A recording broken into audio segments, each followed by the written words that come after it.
Turtles, Teenage Mutant Ninja Turtles, Teenage Mutant Ninja Turtles, heroes in a half shell, turtle power. Hey, my name is Leonardo da Vinci, not DiCaprio. I know we had you fooled, but Leonardo DiCaprio is not a turtle. And we all know I'm the better of the two anyways. You wish. Shut up, Michelangelo. Anyways, something I bet you didn't know, turtles never really age. Yep, I was born on April 15th, 1452, making me 564 years old, in human years. But really I'm only 15, which is why I can fight crime, but that's a different story.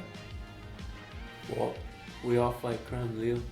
And if we're counting human years, 1475 minus the 6, I'm only 541, proving that I'm a better fighter, just like I was a better artist. If that's true, you wouldn't be living in the sewer. Leo, we all live in the sewer. We're ex-artists, now crime-fighting turtles. We couldn't live elsewhere if we wanted to, especially with a rat being our mentor. I know, Raphael. I was just trying to make a point. But speaking of mentors, Andrea del Verrocchio. Without him, who knows if I would have had all this talent. Haha, just kidding. But really, I know we're not all 500 years old, but you have to remember our painting we did. Okay, so if you can't remember by now, this is a depiction of the baptism of Christ, hence the title. Here we have St. John the Baptist, on the right baptizing Christ, while above him are God's hands glowing and a dove representing the Holy Spirit. Next you'll see the angels holding Christ's clothes. Now look on the left. Yep, that was me, painting like a pro when I was just 20 human years old. While Verrocchio painted with tempera, I painted this angel with oil paint, which is cooler than you think. Oil paint was pretty new to the world. Now this may have been my first painting the world got to see, but it wasn't even really mine. Raphael, show them my first painting.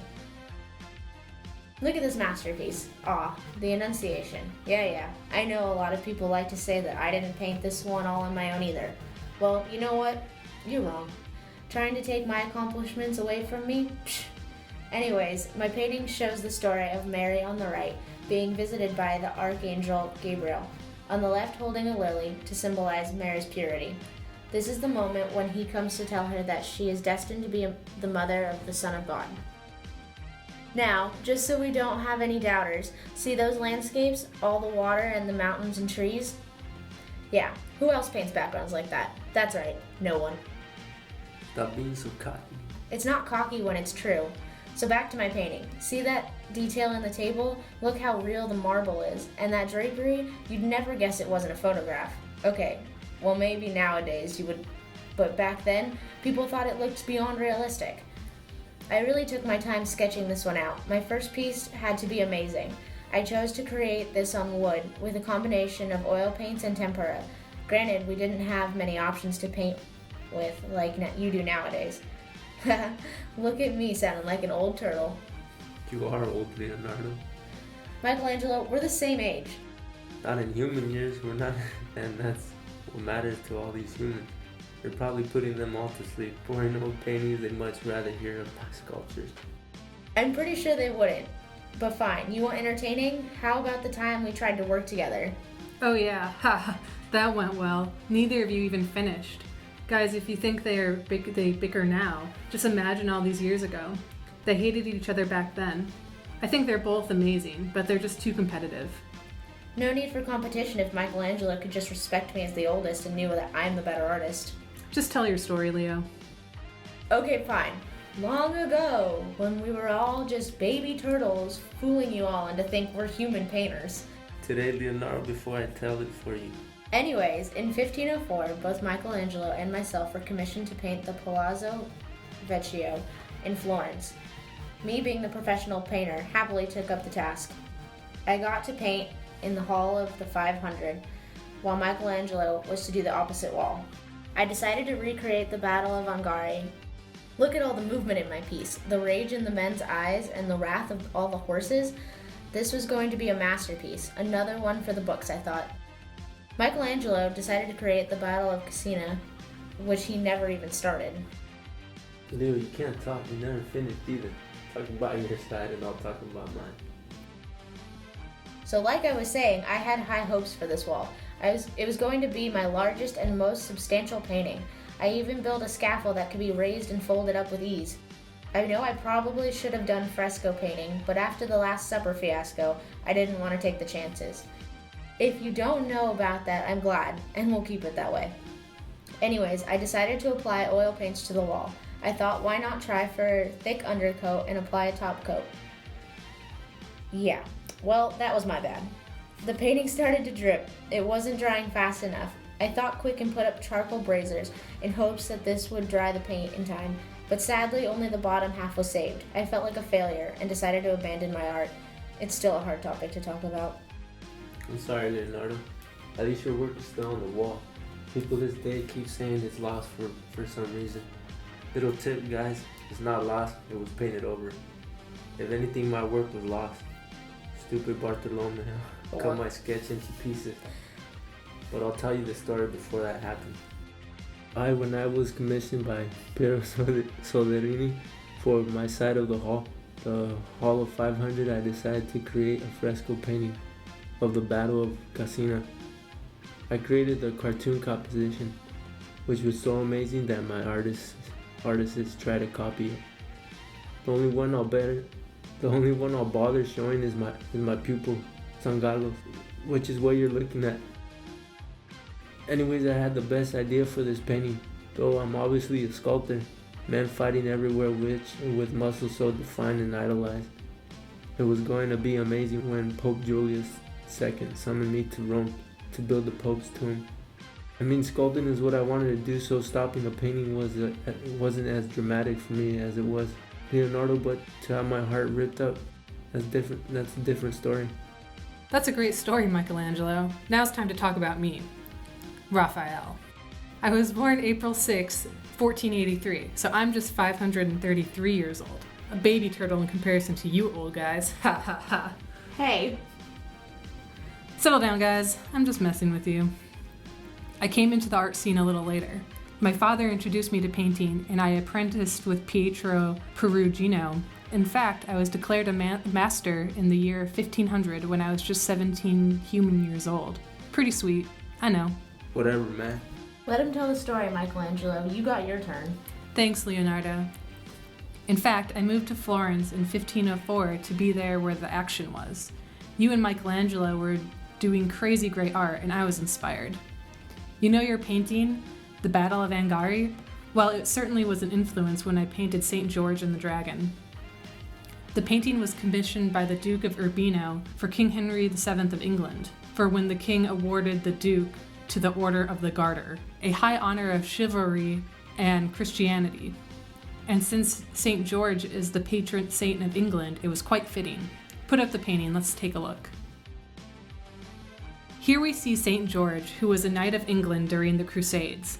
As the story goes, an evil dragon was plaguing the land and had captured a princess. You know how dragons do that. St. George slayed the dragon, and the princess was so grateful to her knight in shining armor that she converted, along with her kingdom, to Christianity. So how is this inspired by me? Hey, I'm getting there. A little iconography, geez. So, as you can see, movement and action dominate this painting. Strong diagonal lines lead the eye through the painting. I studied your sketches of horses for your battle painting for this. I also studied your dragon sketches just to get it right. I mean, who knows what a dragon really looks like?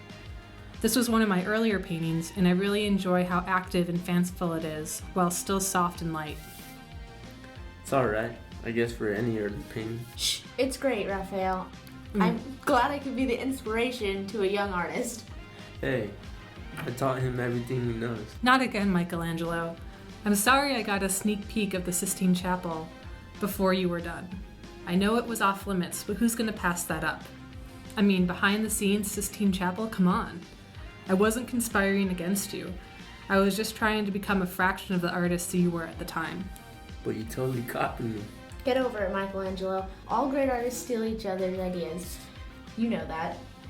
Whatever. Because of you, I began to study anatomy. You changed how I looked at art. Can you blame me? Let's look.